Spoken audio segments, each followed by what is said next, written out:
இது உங்களுக்கான நிகழ்ச்சி. கவலைப்படுவதை நிறுத்துங்கள். எல்லோருக்கும் அருமையான மாலை வணக்கம். பிரியமானவர்களே, யூனிவர்சல் ஆலயத்தினுடைய கவலைப்படுவதை நிறுத்துங்கள் இந்த நிகழ்ச்சிக்கு மீண்டும் ஒரு முறையாக நான் உங்களை வரவேற்கிறேன். நிச்சயம் இந்த நாட்கள் யார் தொடர்ந்து நீங்கள் ஒவ்வொரு நாளும் இந்த நிகழ்ச்சியில இந்த இடத்துல பங்கேற்கிறவராய், இந்த சாட்சிகளை கேட்கிறவராய் இருக்கிறீர்களோ, உங்களுக்குள்ளாக இப்படியான ஒரு கேள்வி இந்த இடத்துல இருக்கலாம். இந்த சாட்சிகள் எப்படியாக இந்த இடத்துல நடந்தது?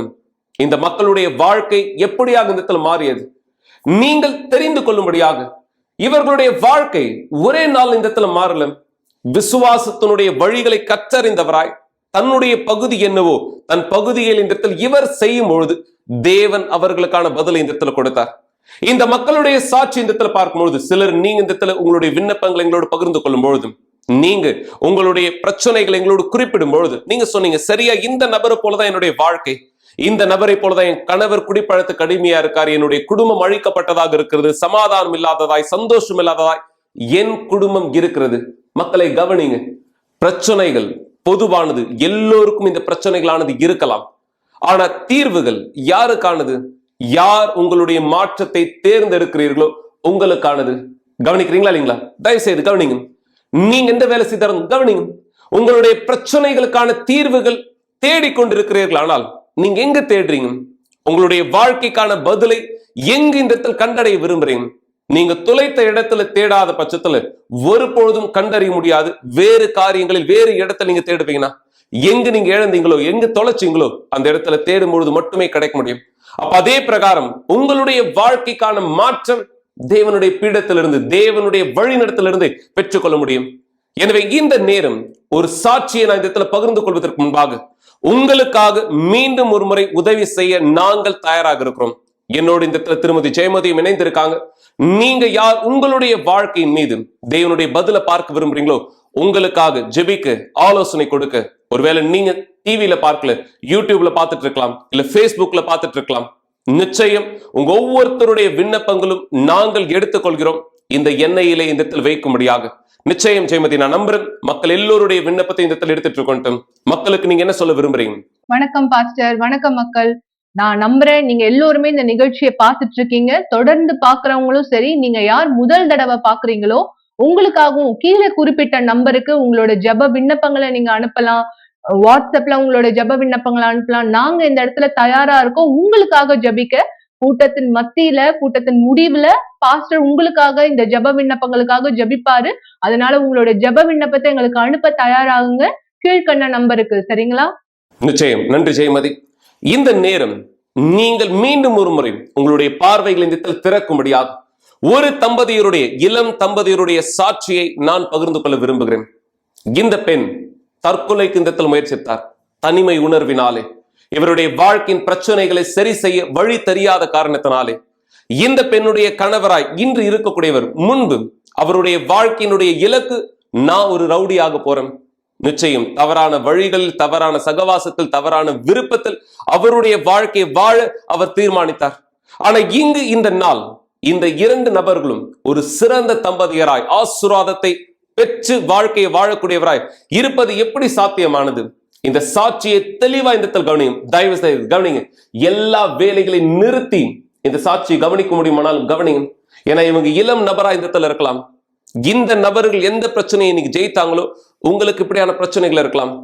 நீங்க எப்படியா ஜெயிக்க முடியும்? இந்த சாட்சியிலிருந்து கற்றுக்கொள்ளுங்கள். இப்பொழுதே சாட்சியை கவனிங்கள். வணக்கம், என் பேர் ஜானி. எனக்கு 27 வயசு ஆகுது. இவங்க என்னுடைய மனைவி. வணக்கம், என் பேர் அம்பிகா. எனக்கு 26 வயசு ஆகுது. யூனிவர்சல் ஆலயத்துக்கு வருவதற்கு முன்பாக என்னுடைய வாழ்க்கை அதாவது புறக்கணிக்கப்பட்ட ஒரு வாழ்க்கையாக தான் இருந்துச்சு. அதாவது எல்லாருக்கும் ஒவ்வொரு திட்டம் இருக்கும், ஒவ்வொரு கனவு இருக்கும். நான் டாக்டர் ஆகணும், வக்கீல் ஆகணும், இன்ஜினியர் ஆகணும் அப்படின்னு சொல்லிட்டு எனக்கு இருந்த கனவு நான் ஒரு மிகப்பெரிய ரவுடி ஆகணும் அப்படின்னு சொல்லி தான் எனக்கு இருந்த கனவு. அதுக்காக நான் என் பள்ளி படிப்பை நிறுத்திட்டேன். பசங்களோட தகவாத சகவாசத்தில் ஈடுபட்டேன். தேவையில்லாத பழக்க வழக்கத்தில் ஈடுபட்டேன். ஸோ எல்லாத்தையும் நான் அதுக்காக தான் என்னுடைய வாழ்க்கையை முழுமையாக அர்ப்பணித்தேன். எல்லா நேரமும் என் பாக்கெட்டில் ஒரு கத்தி இருக்கும், நான் அதை யூஸ் பண்ணுவேன். ஸோ இதனால் குடிக்க ஆரம்பித்தேன், சிகரெட் பிடிக்க ஆரம்பித்தேன், என் வீட்டுக்கு இது தெரியாது. அதாவது வீட்டுக்கு வந்து நான் நல்ல புள்ள போல தான் இருப்பேன்.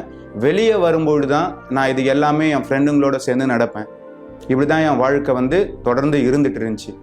நான் தொடர்ந்து ஒரு 3-4 வருஷமாக தொடர்ந்து நான் இப்படி தான் இருந்தேன். இந்த மாதிரி ஒரு பையனாக தான் நான் தொடர்ந்து இருந்துட்டு இருந்தேன். நான் யூனிவர்சல் ஆலயத்துக்கு வரத்துக்கு முன்னாடி மன அழுத்தத்தினால பாதிக்கப்பட்டிருந்தேன். ஒரு நபர் என்னை ஏமாத்துனதுனால நான் தற்கொலை எண்ணத்தில் உள்ளான. நான் நினச்சேன் என் வாழ்க்கை அவ்வளோதான், முடிச்சுக்கலாம் இதோட அப்படின்னு நான் நினச்சேன். எனக்கு தாழ்வு மனப்பான்மையானது இருந்தது, எனக்கு வெறுப்புணர்வு இருந்தது, யார்கிட்டயும் பேசுறதுக்கு எனக்கு பிடிக்கல, தனிமையாக இருக்கணும்னு விரும்பினேன். நான் நிறைய முறை தற்கொலைக்கு முயற்சி செஞ்சேன். தற்கொலை பண்ணிக்கிட்டா எல்லாமே சரியாயிடும்னு நான் யோசித்தேன். நான் வந்து எப்படிலாம் தற்கொலை செய்ய முயற்சேன்னா, என்னுடைய கைகளை நான் வந்து பிளேடு எடுத்து கட் பண்ணிப்பேன். அதுக்கப்புறம் வந்து தூக்கு மாட்டிக்கணும்னு யோசிச்சிருக்கேன். மொட்டை மாடி மேலே நின்று நான் மேலே கீழே குதிச்சு இறந்துடணும்னு நினச்சேன். இந்த மாதிரி ஒரு 2 வருஷமாக நான் தொடர்ந்து தற்கொலைக்கு முயற்சி செஞ்சுட்டு தான் இருந்தேன். என்னுடைய அம்மா தான் என்னை ஆலயத்துக்கு கூட்டிகிட்டு வந்தாங்க. நான் இப்படிப்பட்ட பாதிக்கப்பட்ட ஒரு நபராக தான் நான் ஆலயத்துக்கு வந்தேன். அதுக்கப்புறம் தான் என்னுடைய இந்த ஆலயம் தெரிஞ்சதுக்கப்புறம் நான் தொடர்ந்து ப்ரேயருக்கு வந்தேன். ஆனால் ப்ரேயருக்கு வந்துட்டு என்ன பண்ணுவேன்னா, வந்துட்டு ஒரு ஜஸ்ட் உக்காந்துட்டு ப்ரேயர் அட்டன் பண்ணிட்டு மட்டும் நான் போயிடுவேன். இப்படி தான் என் வாழ்க்கை இருந்துச்சு கொஞ்ச நாளாக. அதுக்கப்புறம் நான் தேவன் யார் அப்படின்னு சொல்லிட்டு தெரிஞ்சிக்க ஆரம்பித்தேன். நானாக தொடர்ந்து யாருடைய உதவியும் இல்லாத நானாக வர ஆரம்பித்தேன். வந்ததுக்கப்புறம் என்னுடைய வாழ்க்கையில் வெள்ளிக்கிழமை ப்ரேயரில் வந்து நான் விடுதலையாக்கப்பட்டேன். அசுத்தத்தினால நான் வெளிப்படுத்தப்பட்டேன். இப்படி நடக்கும்போது தான் என்னுடைய வாழ்க்கையை அப்புறம் முழுமையாக மாற்றம் அடைஞ்சிச்சு. எனக்கே தெரியாது அந்த ப்ரேயரில் என்ன நடந்துச்சு அப்படின்னு சொல்லிட்டு. அப்புறம் ப்ரேயர் முடிஞ்சதுக்கப்புறம் எனக்குள்ள ஃப்ரீயாக இருந்துச்சு, விடுதலையானது போல் ஏதோ ஒரு விஷயம் போல் நான் உணர்ந்தேன் அந்த நேரத்தில். அதுக்கப்புறம் தான் என்னுடைய வாழ்க்கை படிப்படியாக மாறுத்த என்னுடைய வாழ்க்கையில் நான் பார்த்தேன். என்னுடைய வாழ்க்கை அதுக்கப்புறம் முழுமையாக மாறுந்த நான் பார்த்தேன். எல்லாம் கெட்ட நண்பர்களை விட்டு சகவாசத்திலிருந்து விடுதலையானேன். நான் தொடர்ந்து ஆலயத்துக்கு வர ஆரம்பித்தேன். நான் தேவனுடைய பரிசுத்த ஆவியை பெற்றேன். இங்கே தான் இந்த ஆலயத்தில் தான் என்னுடைய மனைவியை நான் கண்டடைந்தேன். இந்த மாதிரி சூழலில் நான் இருக்கும்பொழுது என்னுடைய அக்கா இங்கே யூனிவர்சல் ஆலயத்துக்கு வந்திருந்தாங்க. அவங்க வந்து என்கிட்ட சொன்னாங்க, நீ ஏன்டி இந்த மாதிரி இருக்க, நீ வந்து இங்கே ஒரு சர்ச் இருக்குது, நீங்கள் வா அப்படின்னு என்னை கூப்பிட்டாங்க. நான் வந்த முதல் நாள்லேயே இங்கே வந்து நான் லேசாக உணர்ந்தேன். நான் வந்து மாற்றத்தை பார்த்தேன். அதுக்கப்புறம் நான் தொடர்ந்து வர ஆரம்பித்தேன். பிற்பாடு எங்களுக்கு வந்து திருமணம் ஆச்சு. திருமணம் ஆனதுக்கப்புறம் எங்களுடைய வாழ்க்கை வந்து அதாவது முழுமையாக மாற்றம் அடைஞ்சிருக்கு. இன்றைக்கி நாங்கள் எங்களுடைய வாழ்க்கையில் ஒரு மாபெரும் வித்தியாசத்தை பார்க்குறோம். தொடர்ந்து நாங்கள் முன்னோக்கி போயிட்டுருக்கோம். எங்களுடைய வாழ்க்கையில் எந்த விதமான வியாதியும் இல்லை. பொருளாதார வாழ்க்கையில் மிகப்பெரிய அளவுக்கு ஆசீர்வாதமாக இருக்கும். அதாவது மற்றவங்களுக்கு கொடுக்குற அளவுக்கு தேவன் எங்களை வச்சிருக்கிறாரு. இன்றைக்கி அந்த அளவுக்கு நாங்கள் ஆசீர்வாதமாக இருக்கோம். ஆரோக்கியத்திலையும் சரி, பொருளாதார வாழ்க்கையிலையும் சரி, ஆவிக்குரிய வாழ்க்கையிலையும் நாங்கள் ரொம்ப சந்தோஷமாக தான் இருக்கோம் இன்றைக்கி. ஆமாம், எங்களுக்கான இப்போ ஒரு வியாபாரம் இருக்குது. நாங்கள் திருமண வாழ்க்கையில் ரொம்ப சந்தோஷமாக இருக்கோம். நாங்கள் ஆரோக்கியமாக இருக்கோம். நாங்கள் எங்கள் குடும்பங்களுக்கும் உதவி செய்கிறோம். அப்புறம் ஆத்துமாக்கள் ஆதாயப்படுத்துறதுக்கும் நாங்கள் 2 பேரும் உதவியாக தேவன் எங்களை பயன்படுத்துகிறாரு. நிச்சயமாக எங்களுடைய வாழ்க்கையில் ஒரு மாபெரும் பதிலை நாங்கள் பார்த்துருக்குறோம். அதாவது வாழ்க்கைக்கு ரெண்டு விதமான விஷயம். எங்கள் வாழ்க்கைக்கு இங்கே வர்றதுக்கு முன்னாடி ஒரு செயல், இப்போ நாங்கள் இங்கே வந்திருக்கும்போது இங்கே ஒரு ஆசீர்வாதத்தை நாங்கள் பார்த்துருக்குறோம். அதாவது என்னுடைய நோக்கம் வந்து ஆத்துமாக்களை அழிக்கணும் அப்படின்னு சொல்லிட்டு தான், அதாவது போய் அடுத்தவங்களை கொல்லணும் அப்படின்ற எண்ணம் தான் எனக்கு இருந்துச்சு. ஆனால் தேவன் இன்னைக்கு ஆத்துமாக்களை ஆதாயப்படுத்தக்கூடிய வகையில் என்னை தேவன் இன்னைக்கு வச்சிருக்கிறார். நான் நிச்சயமாக அதை நினச்சி கூட பார்க்கல. நான் ஒரு நாள் தேவனுக்கு ஊழியம் பண்ணுவேன் அப்படின்ற எண்ணம் எனக்கு கடுகளவு கூட இல்லை. தேவன் இன்னைக்கு என் எண்ணத்தையே மாற்றிருக்கிறார். தேவன் என்னை ஆசீர்வச்சிருக்கிறார். என்னுடைய வாழ்க்கை மாறி இருக்கு. இதை பார்த்துட்டு இருக்க ஒவ்வொரு வாலிபர்களையும் தேவன் உங்களை நிச்சயமா ஆசீர்வதிப்பார். என்னுடைய சாட்சியை பார்த்துட்டு இருக்கவங்க எல்லாருக்குமே சொல்றேன், நான் இன்னைக்கு எப்படி சந்தோஷமா இருக்கணும், மாற்றப்பட்டிருக்கணும், அதே மாதிரி நீங்களும் உங்க வாழ்க்கையில நிச்சயமா மாற முடியும். நீங்களும் ஆசீர்வதிக்கப்பட முடியும். எல்லாவற்றிலும் இன்றைக்கு வந்து நாங்கள் ஆசீர்வாதத்தை பார்த்துட்டு இருக்கோம். ஸோ இந்த சாட்சியை பார்த்துட்டு இருக்க உங்களையும் உங்கள் குடும்பத்தையும் தேவன் மாபெரும் அளவில் ஆசீர்வதிப்பார். இதை எங்களுடைய வாழ்க்கையில் எல்லாவற்றையும் செய்த தேவனுக்கு நன்றி. நிச்சயம் இந்த சாட்சியினுடைய காரியங்களை கவனித்தீங்களா? 2 பேருமே வெவ்வேறு திசைகளில் அழிக்கப்பட்ட வாழ்க்கை. அந்த பெண் தற்கொலைக்கு இந்த இடத்துல முயற்சித்தவராய், தனிமை உணர்வனால இந்த நபர் தன்னுடைய வாழ்க்கையினுடைய இலக்கு தவறானதா இந்த இடத்தில் தேர்ந்தெடுத்தவராய். ஆனா இன்று இவர்களுடைய வாழ்க்கை எப்படியானதா இந்த இடத்துல இருக்கும்? பெற்றோர்களே, நீங்க இந்த இடத்துல கவனிங்க. ஒருவேளை இன்னைக்கு உங்களுடைய பிள்ளைகள் இந்த பிரச்சனை இடத்துல கடந்து போகிறவரா இருக்கலாம். இன்று உங்களுடைய மகள், உங்களுடைய மகன், நீங்க அவர்களுடைய வாழ்க்கையை பார்க்கும் பொழுது ஒரு பெற்றோராய், ஒரு தாயா, ஒரு தகப்பனா நீங்க அந்த பாரத்தை உணர்றீங்க, அந்த வலியை உணர்றீங்க. அவங்களுக்காக என்ன செய்யறதுன்னு தெரியாதவராக உங்களுடைய பிரச்சனைகளை நீங்க சரி செய்ய விரும்புறீங்கன்னா ஒரு வழியானது உண்டு. தேவனுடைய விருப்பத்தில் உங்களுடைய முழு வாழ்க்கை இந்த இடத்துல படைக்க. என பிசாசானவன் கர்ச்சிக்கிற சிங்கத்தை போல காத்து கொண்டிருக்கிறான் யாருடைய வாழ்க்கையை அழிக்கலாம் என்று. நீங்க தேவனுக்கு வாய்ப்பு கொடுப்பீர்களானால் சரியான பீடத்திலே சரியான இடத்திலே உங்களுடைய முழு வாழ்க்கைக்கான மாற்றத்தை பெற்றுக்கொள்ள உங்களுடைய பகுதியை செய்வீங்கன்னா தேவன் மாற்றத்தை கொடுக்க முடியும். இந்த சாட்சிகளை ஒவ்வொரு முறையும் நாங்க பயன்படுத்துறதுக்கான காரணம் நீங்கள் தெரிந்து கொள்ளும்படியாக. கவனிங்க மக்களை, நீங்கள் தெரிந்து கொள்ள உங்களுடைய வாழ்க்கையும் மாற முடியும். நிச்சயம் தேவன் இவர்களுக்கு என்ன செய்தாரோ அது உங்களுக்கும் செய்ய முடியும். எனவே நிச்சயம் உங்களுடைய பிரச்சனைகளை, உங்களுடைய வலிகளை, வேதனைகளை எங்களோடு பகிர்ந்து கொள்ளும் பொழுது நாங்க உங்களை இந்த இடத்துல கேலி செய்வதற்கோ அல்லது உங்களை குறித்து குறை சொல்றதுக்கோ இல்லை. உங்க வாழ்க்கை மாற முடியும். நீங்கள் பதில்களை பெற முடியும். இதுதான் நீங்க இந்த இடத்துல செய்யும்படியாக உங்களுக்காய் நாங்கள் கொடுக்கிற ஆலோசனையா இந்த இடத்துல இருக்கிறது. நிச்சயம் இந்த நேரம் நான் நம்புறேன் ஜெயமதி, அநேக மக்கள் இந்த இடத்துல தொடர்பு கொண்டவரா இந்த இடத்துல இருக்காங்க. கடந்த வாரங்களிலிருந்து, கடந்த நிகழ்ச்சியிலிருந்து அநேக மக்களுடைய விண்ணப்பங்களுக்காய் நாம் தொடர்ந்து ஜெபித்துக் கொண்டிருக்கிறோம். நீங்களும் இந்த நேரம் மக்களுடைய விண்ணப்பங்களை பெற்றதாய் ஏதேனும் குறிப்பிட விரும்புறீங்களா? ஆமா பாஸ்டர், இந்த இடத்துல நான் சில பேருடைய ஜப விண்ணப்பங்களை குறிப்பிட விரும்புறேன். அவங்களுக்காக நம்ம ஜபிப்போம் கண்டிப்பா. இந்த இடத்துல ராம் சிங்கிறவர் பிளட் கேன்சரை கடந்து போயிட்டு இருக்காரு. அவருக்கு புது விதமான ரத்தங்கள் தேவைப்படுது அதிகமா, அதுக்காக ஜபிக்க சொல்லி கேட்டிருக்காரு. எஸ்தருங்கிறவங்க கிட்னி ப்ராப்ளத்தை கடந்து போறாங்க, டயாலிசிஸ் பண்ணிட்டு இருக்காங்க, அவங்களுக்கு உதவி செய்ய யாரும் கிடையாது, அதனால நம்ம இடத்துல இருந்து ஜபிக்கபடி கேட்டிருக்காங்க. மாலத்திங்கிறவங்களுக்கு தைராய்டு ப்ராப்ளம் இருக்கு, அவங்களால கருத்தரிக்க முடியலங்கிற பிரச்சனையை கடந்து போறாங்க. மேலும் பல பேர், நான் இந்த இடத்துல பேர் குறிப்பிட விரும்பல, அவங்களோட ஜப விண்ணப்பத்தை நாங்க இங்க பகிர்ந்துக்கிறதுக்காக இல்ல, நாங்க சில பேருடைய ஜப விண்ணப்பத்தை இந்த இடத்துல சொல்றோம் நீங்க பாக்குறதுக்காக. அவங்க எவ்வளவு வலியை கடந்து போறாங்க, பிரச்சனையை கடந்து போறாங்க, மக்களுக்கு ஆறுதல் தேவைங்கிறத உணர்றதுக்காக. நீங்களும் ஒருவேளை இந்த பிரச்சனையில இருக்கலாம், இந்த நேரத்தை பயன்படுத்திக்கோங்க, எங்களை தொடர்பு கொள்ளுங்க. இங்க இருக்கிறவங்களோட ஜப விண்ணப்பத்தை நான் இந்த இடத்துல எண்ணெயில போடுறேன், நாம தொடர்ந்து ஜபிக்கிறதுக்காக. நிச்சயமாக உங்களுடைய விண்ணப்பங்களை நாங்கள் பெறும்பொழுது நீங்கள் எங்களை நம்பலாம். உங்களோடு சேர்ந்து இந்த இடத்துல போராடுகிறோம். உங்களுடைய பிரச்சனைகளுக்கான தீர்வுகளை நீங்கள் கண்டறியும்படியாக. ஒருவேளை நீங்க கேட்கலாம், பாஸ் நீங்க வெறும் ஆவிக்குரிய விதத்துல மட்டும்தான் இந்த இடத்துல உதவி செய்றீங்களா? இல்ல, நாம் மக்களுக்கு சரீரபூர்வமான உதவியும் செய்கிறோம். யூனிவர்சல் ஆலயத்தினுடைய சமூக சேவைகளையும் நீங்க தெரிந்து கொள்ளும்படியா இந்த நான் விரும்புறேன். ஏன்னா மக்கள் வெளிப்புறத்துல எப்படியாக இந்த இடத்துல உதவி பெற விரும்புறாங்களோ, உட்புறத்துல உதவி பெறும் பொழுது வெளிப்புறத்திற்கான உதவி இந்த இடத்துல கிடைக்கக்கூடியதாக இருக்கு. ஒரு குறிப்பிட்ட இடத்தில் நம்முடைய ஆலயம் இந்த சென்றது, இந்த மக்களுக்காய் நாம் ஒரு சிறப்பான சமூக சேவையை இந்த இடத்துல செய்தோம். உணவில்லாதவர்களுக்கு உணவு கொடுக்கும்படியாக, அவர்களுடைய தேவைகள் இந்த இடத்தில் நிறைவேற்றப்படும்படியாக நாம் நம்முடைய ஆலயம் எப்படியாக இந்த மக்களுக்கு உதவியானதை செய்தோம். இந்த வீடியோவானது கூர்ந்து கவனிங்க. இதன் பிற்பாடு மீண்டும் உங்களோடு இணைந்திருப்பேன். இதனுடைய விளக்கங்களை குறித்து பேசும்படியாகும். இந்த சமூக சேவையை பாருங்கள் இப்பொழுதே.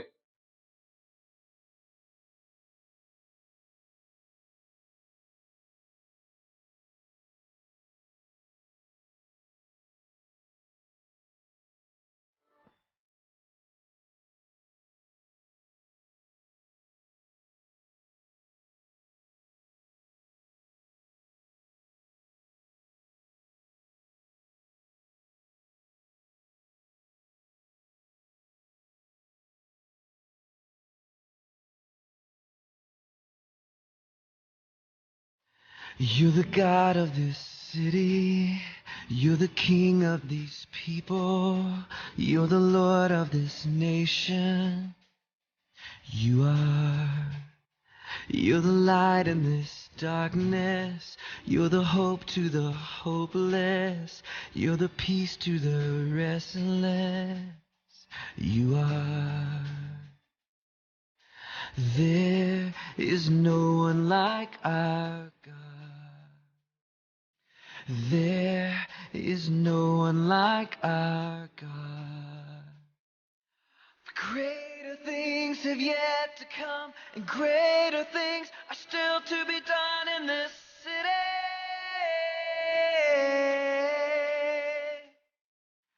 Greater things have yet to come, and greater things are still to be done in this city.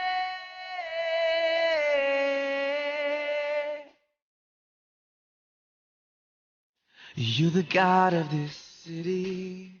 You're the king of these people. You're the Lord of this nation. You are. You're the light in this darkness. You're the hope to the hopeless. You're the peace to the restless. You are. There is no one like our God. There is no one like our God.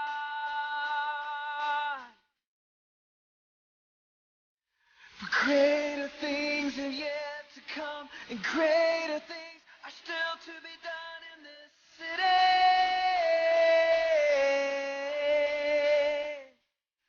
Greater things have yet to come, and greater things are still to be done in this city.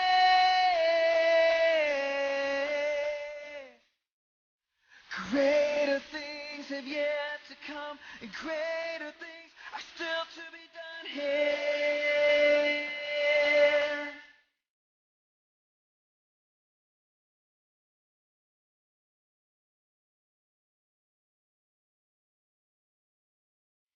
தேவனுடைய வாக்கு சொல்லுது, வருத்தப்பட்டு பாரம் சுமக்கிறவர்களே. யாரு? நீங்க வருத்தத்தோட பாரத்தோட வலியோட இடத்துல இருக்கிற நீங்க எல்லாம் என்கிட்ட வாங்க அப்படின்னு சொல்றேன். வருத்தப்பட்டு பாரம் சுமக்கிறவர்களே, நீங்கள் எல்லோரும் என்னிடத்தை பாருங்க. நான் உங்களுக்கு என்ன பண்ணுவேன்? உங்களுடைய வருத்தத்துல இருந்து, உங்க பாரத்துல இருந்து, உங்க வலியில இருந்து, உங்க வேதனையில இருந்து நான் உங்களுக்கு விடுவிப்பேன். நான் உங்களுடைய வாழ்க்கை இடத்துல மாற்றுவேன். நான் உங்களுக்காக இந்த ஆசீர்வாதம் கொடுப்பேன்.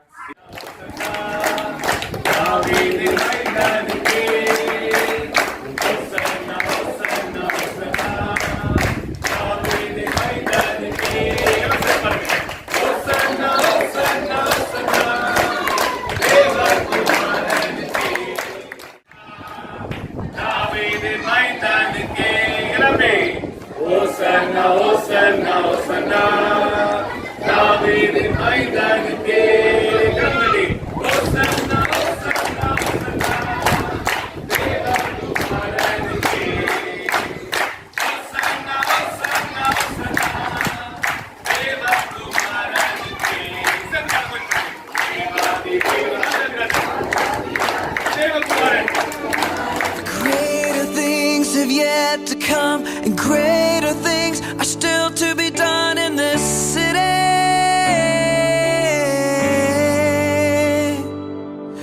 Greater things have yet to come, and greater things are still to be done.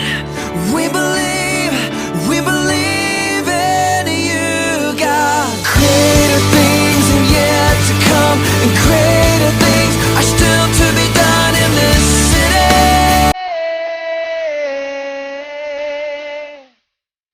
For greater things have yet to come, and greater things are still to be done here.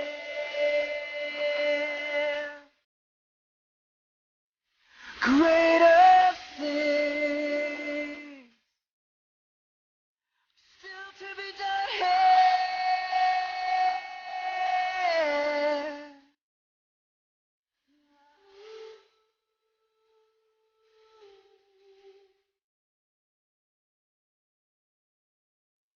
நிச்சயமாக இந்த வேலையானது என்னன்றது இந்த இடத்துல பார்த்தீங்களா?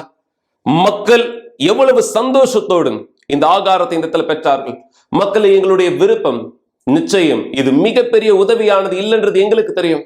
ஆனா எங்களுடைய விருப்பம் அநேக மக்களுக்கு இந்த உதவியானது எடுத்துட்டு போகணும். தேவன் ஒவ்வொருத்தருடைய வாழ்க்கையிலும் வாக்களித்த பரிபூரணத்தை நிறைவேற்றணும். ஒருவேளை நீங்க கேட்கலாம், இந்த உதவிக்கு நான் இந்த இடத்துல பங்கேற்கலாமா? நீங்க எங்களை தொடர்பு கொள்ளும் பொழுது நீங்கள் உதவி செய்ய விரும்பினால் உங்களுடைய தீர்மானத்தின்படி நீங்கள் வரவேற்கப்படுகிறீர்கள். தேவன் உங்களுக்கு உதவி செய்யும் பொழுது நீங்கள் மற்றவர்களை குறித்து யோசிக்கும்படியாகும். தேவன் உங்கள் மூலமாய் அநேக மக்களுக்கு இந்த உதவியானது இந்த செய்யும்படியாகும். எனவே இந்த நாட்கள் யார் நீங்க கவனிச்சிட்டு இருக்கீங்களோ, ஆவிக்குரிய விதத்தை நாம் உதவி செய்கிற அதே பிரகாரம் சரீரபூர்வமாகவும் உதவி செய்து கொண்டிருக்கிறோம். தேவன் பலனாய் உங்களுடைய வாழ்க்கை இந்த மாற்ற அவருக்கு செவி கொடுங்க, அவர் கீழ்ப்படிங்க. மக்கள் ஒரு நிமிஷம் கவனிங்க. உங்ககிட்ட நான் பேசிட்டு இருக்கேன். நீங்க என்ன பார்த்து இந்த இடத்துல கேட்கறீங்க, பாஸ்டர் இது சாட்சியாக மற்றவர்களுடைய வாழ்க்கையில் நடக்கக்கூடியதாக வெறும் இந்த நிகழ்ச்சியில் மட்டும் பல நிகழ்ச்சியில் நான் இந்த இடத்துல சாட்சியை பார்த்திருக்கேன். என்னுடைய வாழ்க்கையை மாற முடியுமா? உங்களுக்கு நான் சொல்ல விரும்புறது, நீங்க இந்த இடத்துல தெளிவாய் புரிந்து கொள்ளும்படியாக உங்களுக்கு போதித்துக் கொண்டிருக்கிற நான், என்னுடைய வாழ்க்கை சிறந்ததா இந்த இடத்துல இன்று இருக்குன்னு நான் சொல்ல முடியும். என முன்பு என்னுடைய வாழ்க்கை அழிக்கப்பட்டது. இந்த சாட்சியில நீங்க பார்க்கிற அநேக மக்களுடைய வாழ்க்கை அழிவில் இருந்து எப்படியாக உயர்த்தப்பட்டதோ உங்களுக்கும் வாய்ப்பு உண்டு.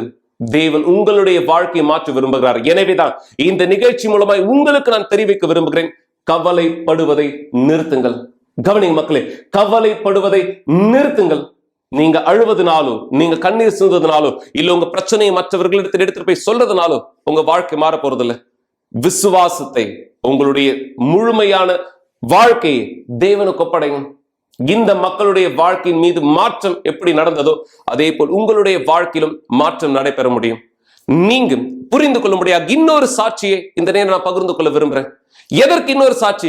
மக்களை, நான் இந்த சாட்சியை காமிக்கிறது மீண்டும் சொல்றேன், உங்க வாழ்க்கை அடுத்த சாட்சியாக இருக்க முடியும். இந்த பெண் தன்னை பற்றி தாழ்வா இந்த நினைத்தார். நான் நம்புறேன் இது உங்க அநேகருடைய பெரிய பிரச்சனை, தாழ்ந்த மனப்பான்மை. நீங்க உங்களை இந்த இடத்துல குறைச்சு மதிப்பிடுறது. எனக்கு என்ன தகுதி இருக்கு, எனக்கு என்ன நிலைமை இருக்கு, நான் எப்படி அங்க வேலை செய்ய முடியும், நான் எப்படி இதை செய்ய முடியும், நான் அப்படி. இந்த பெண்ணுக்கு அதுதான் பிரச்சனை, தாழ்வு மனப்பான்மை, தற்கொலை எண்ணம், அழிக்கப்பட்ட வாழ்க்கை, அழிக்கப்பட்ட சூழ்நிலை. ஆனா தேவன் இந்த நபருக்கு எப்படி உதவி செய்தார்? இந்த சாட்சியை கவனியுங்கள் இப்பொழுதே. 12 வயசுலேருந்து நான் தாழ்வு மனப்பான்மையால் பாதிக்கப்பட்டிருந்தேன். ஏன்னா நான் அசிங்கமாக இருக்கேன்னு நான் நினச்சேன். எனக்கு எந்த கவனமும் இல்லை, நான் தனியாக விடப்பட்டிருந்தேன், நான் மற்றவங்கள போல இல்லைன்னு நினச்சேன். ஏன்னா மற்றவங்க என்னை குறித்து என்ன நினைப்பாங்கன்றதில் நான் ரொம்ப கவனமாக இருந்தேன். பிற்பாடு என்னுடைய எடையானது அதிகரித்தது. நான் நாட்கணக்கில் சாப்பிடாம இருப்பேன். இருந்தாலும் என்னுடைய எடையானது அதிகரிச்சது. அதனால் எனக்கு மன அழுத்தம் உண்டாச்சு. ஏன்னா எனக்குன்னு யாரும் அக்கறை காட்ட இல்லை, என்னுடைய குடும்பத்தாருக்கு என்னை பிடிக்கலன்னு நான் நினச்சேன். அதிலிருந்து எனக்கு தற்கொலை எண்ணங்களானது வந்தது. நான் நினச்சேன், என்னோட குடும்பத்தார் என்னை தத்தெடுத்திருக்காங்க, அதனால தான் யாரும் என்னை கவனிக்க மாட்டாங்க, அக்கறை இருக்க மாட்டாங்கன்னு. இதிலிருந்து தற்கொலை முயற்சிகளானது நான் செஞ்சேன். ஆனால் அதை செய்யறதுக்கான துணிச்சல் என்கிட்ட இல்லை. ஒரு நாள் நான் தண்ணியில் குதித்தேன். எனக்கு நீச்சல் அடிக்கிறது எப்படின்னு தெரியாது. இருந்தாலும் என்னுடைய வாழ்க்கையை முடிச்சுக்கிறதுக்காக நான் குதித்தேன். என்னுடைய சகோதரன் தான் அப்போ என்னை காப்பாற்றினாரு. மேலும் மன அழுத்தத்தினால நான் ரூமில் தனியாக போய் தான் எப்போவுமே இருப்பேன். நான் அழுவேன், நான் ஏன் இங்கே இருக்குன்னு எனக்குள்ளே நான் கேட்டுப்பேன். ஒருவேளை நான் இறந்துட்டா எல்லாமே சரியாயிடும், ஏன்னா நான் வாழறதுக்கு தகுதி இல்லைன்னு நினச்சேன். ஒரு நாள் ஆலயத்துக்கு என்னுடைய அப்பா என்னை அழைச்சாரு. நான் அப்போ தொடங்கி ஒரு உறுப்பினரை போல் தொடர்ந்து போவேன். ஆனால் என் வாழ்க்கையில் எந்த மாற்றமும் நான் பார்க்கல. ஏன்னா நான் நினச்சேன் என்னுடைய வாழ்க்கையானது இப்படி தான் இருக்கும், நான் இதை தான் ஏற்றுக்கிட்டு வாழ்ந்தாகணும்னு. ஒரு நாள் ஒரு பாஸ்டர் என்னோட உட்காந்து பேசினார். என்னுடைய வாழ்க்கை இந்த மாதிரி இருக்கக்கூடாதுன்னு அவர் என்கிட்ட சொன்னார். அவர் என்னை தொடர்ச்சங்கிலி ஜெபத்தில் கலந்துக்க சொல்லி ஊக்கப்படுத்தினார். அது தொடங்கி நான் புதன்கிழமை, வெள்ளிக்கிழமை, ஞாயிற்றுக்கிழமைகள்லாம் ஆலயத்துக்கு வந்தேன். முதல்ல நான் என்னோட போராட வேண்டியதாக இருந்தது, தற்கொலை எண்ணத்திலிருந்தும் மன அழுத்தத்திலிருந்தும் மீண்டு வர்றதுக்காக. தொடர்ந்து அந்த தொடர்ச்சங்கிலி ஜெபத்தில் நான் முன்னோக்கி போகும்போது மாற்றங்களை நான் பார்க்க ஆரம்பித்தேன். கொஞ்சம் கொஞ்சமாக எனக்குள்ளே இருந்த தாழ்வு மனப்பான்மை நீங்கி எனக்கு நம்பிக்கையானது வர ஆரம்பிச்சது. மற்ற மக்கள் என்னை பற்றி என்ன நினைப்பாங்க, பேசுவாங்கிறத பற்றி நான் யோசிக்கலை. அழுத்தம் நீங்கி நான் தன்னம்பிக்கையோடு இருந்தேன். மற்றவங்களை பிரியப்படுத்துறதுக்காக இல்லாமல் நான் என்ன பிரியப்படுத்துறதுக்காக காரியங்களை செய்ய ஆரம்பித்தேன். மன அழுத்தத்திலிருந்து வெளில வந்த பிற்பாடு பரிசுத்த ஆவி தான் மிகவும் முக்கியமானவர்னு நான் கேள்விப்பட்டேன். பிற்பாடு நான் அதிகம் தேவனை தேட ஆரம்பித்தேன். உபவாசம் இருந்தேன். நான் என்னென்னலாம் கேட்டேனோ அதையெல்லாம் செயல்படுத்த ஆரம்பித்தேன். ஒரு நாள் கூட்டத்தில் நான் பரிசுத்த ஆவி தேடிட்டு இருந்த போது எனக்குள்ளே அவர் இருக்காருன்ற உறுதியானது எனக்கு கிடைச்சது. இன்னைக்கு நான் ஒரு முற்றிலும் வித்தியாசமான நபர். எனக்கு பரிசுத்த ஆவி கிடைச்சிருக்கு. நான் இப்போ துணையாளராக இருக்கேன். கஷ்டப்படுறவங்களுக்கு இன்னைக்கு நான் உதவி செய்கிறேன். தேவன் எனக்கு என்ன கொடுத்தாரோ அதை நான் அவங்களுக்கு கொடுக்குறேன். நிச்சயம் மக்களே, இந்த நபருடைய சாட்சி உங்களுடைய கவனத்தை இந்த இடத்தில் எடுத்திருக்கலாம். உங்களுக்காய் உதவி செய்ய நாங்கள் காத்து கொண்டிருக்கிறோம். எனவே இந்த நேரம் நீங்கள் எங்களோட இந்த இடத்தில் இணையலாம். இந்த விசுவாசத்தினுடைய ஜெபத்திலே தேவன் உங்களுக்கான பதில்களை இந்த இடத்தில் கொடுக்கும்படியாக உங்களுடைய விசுவாசத்தோடு இந்த ஜெபத்தில் எங்களோடு இணைய நான் உங்களை வரவேற்கிறேன்.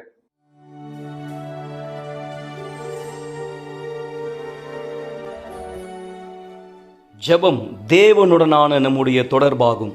நீங்கள் சாட்சிகளை பார்த்தீர்கள், நீங்கள் வார்த்தையை கேட்டீர்கள். ஆனால் இப்பொழுது தயவு செய்து கண்களை மூடியிருங்கள்.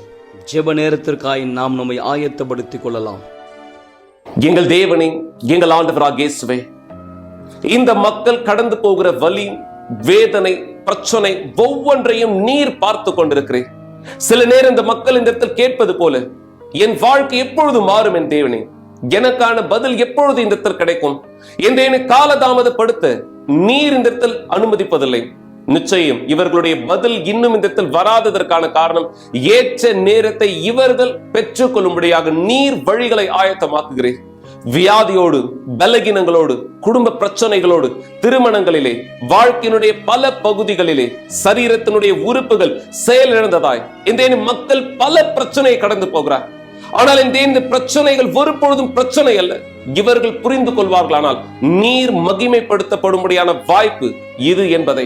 எனவே இந்த நேரம் உம்முடைய மனுஷனாய் இந்த மக்களுடைய விண்ணப்பங்கள் இந்த எண்ணெயிலே இந்த இடத்தில் வைக்கப்பட்டதாய், இந்த மக்களுடைய கடினங்கள், இந்த மக்களுடைய சூழ்நிலைகள் மாற்றம் அடையும்படியாய் உம்முடைய மனுஷனாய் இவர்களது வாழ்க்கை மீது விடுதலையை அறிக்கையிடுகிறேன், குணமாக்குதலை இந்த இடத்தில் அறிக்கையிடுகிறேன். இந்த மக்கள் எந்த வழிகளை இந்த இடத்தில் கடந்து போய் கொண்டிருந்தாலும் தேவனை உம்முடைய தழும்புகளினாலே இவர்கள் சொஸ்தமாக்கப்பட்டதை இந்த இடத்தில் அறிக்கையிடுகிறேன். இவர்களுடைய எல்லா பிரச்சனைகளும் நிறுத்தப்படட்டும். கஷ்டப்படுவதை நிறுத்துங்கள். இந்த மக்களுடைய வாழ்க்கை இந்த சிறந்ததை, பதிலை, ஆசீர்வாதங்களை இந்த பெற்றுக் கொள்ளும்படி இவர்கள் ஒவ்வொருத்தருடைய வாழ்க்கை மீது உம்முடைய விடுதலையை, ஆசீர்வாதத்தினை, பலனை, சாட்சியை அறிக்கையிடுகிறேன். இயேசு கிறிஸ்துவின் நாமத்தினாலே விசுவாசிக்கிறவர்கள் சேர்ந்து சொல்லுங்கள், ஆமென், ஆமென். நிச்சயம் மக்களே, இந்த விசுவாசத்தில் யார் நீங்க உங்க பகுதியை செய்யறீங்களோ தேவன் உங்களுக்கான உதவியை செய்ய தயாராக இருக்கிறார். தேவனுடைய பதில் உங்களுக்கானதா இருக்கட்டும். நாங்கள் தயாராக இருக்கிறோம் இன்னும் அதிகமாய் உங்களுக்கு உதவி செய்யும்படியாக. இணைந்திருங்கள். நாளை மீண்டுமாய் 10:30 மணிக்கும் இந்த சிறப்பான நிகழ்ச்சியிலே ஒன்றிணைந்திருப்போம்.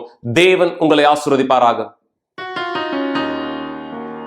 இரு எண்ணத்தால் நான் பிரிந்தில்லை, நான் நம்புகின்றவர் மறவில்லை என்றறிவேன். எலியா போல் கர்மேல் மலை மேல் வைப்பேன் சவால், மெய் தேவன் அக்கினியால் பதில் தருவார் அறிவேன். எலியாவை போல் நான் பீடத்தை சரியாக்குவேன், தேவனுக்கு செய்வேன் எந்தன்மை தியாகத்தை. எலியாவை போல் நான் தேவனை அழைப்பேன், கர்மேல் மலை மேல் தேவ அக்கினி வருமே. என் தியாகத்தை நான் பீடமேல் வைப்பேன், தேவன் மாறவில்லை என்று அறியப்படுமே. எலியாவை போல் நான் தேவனை அழைப்பேன், கர்மேல் மலை மேல் தேவ அக்கினி வருமே. என் தியாகத்தை நான் பீடமேல் வைப்பேன், தேவன் மாறவில்லை என்று அறியப்படுமே. அந்நாட்கள் போல என்றுமே மாற தேவனே அவர், அவர் அன்று செய்த யாவும் இன்றும் எனக்காய் செய்ய கூடுமே. எலியாவை போல் நான் பீடத்தை சரியாக்குவேன், தேவனுக்கு செய்வேன் எந்தன்மை தியாகத்தை. எலியாவை போல் நான் தேவனை அழைப்பேன், கர்மேல் மலை மேல் தேவ அக்கினி வருமே. என் தியாகத்தை நான் பீடமேல் வைப்பேன், தேவன் மாறவில்லை என்று அறியப்படுமே. எலியாவை போல் நான் தேவனை அழைப்பேன், கர்மேல் மலை மேல் தேவ அக்கினி வருமே. என் தியாகத்தை நான் பீடமேல் வைப்பேன், தேவன் மாறவில்லை என்று அறியப்படுமே.